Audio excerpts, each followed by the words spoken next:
James ভাই প্রথম national award পেয়েছে আমার লেখা সুরে, দেশ আদা লিডার।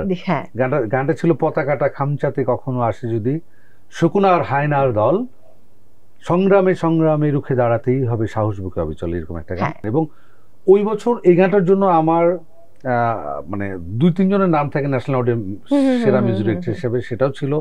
এর আগের বছরও আমার গান ছিল পোড়ামন জ্বলে জ্বলে জোনাকি, ম্যাসিভ হিট সং। এবং এই গানটা শুধু জনপ্রিয়তার দিক থেকে না, আমার এই গানের জন্য আমি যখন শ্রুতি স্টুডিওতে, এটা ছিল বাংলাদেশের প্লেব্যাক সিঙ্গিং এর একটা তীর্থস্থান, মানে এখানে বাংলাদেশের যত ফিল্মের হিট গান শুনি আমরা 80% এখানে রেকর্ড করা, শ্রুতি স্টুডিও মগবাজারে, শ্রদ্ধেয় খান আতাউর রহমানের এটা রেকর্ডিং স্টুডিও। তো আমি যখন গানটা মুভি রিলিজের পর, আমি রিলিজের 1-2 মাস পর আমি স্টুডিওতে গেলাম, তখন বেঁচে ছিলেন আমাদের সব লেজেন্ড।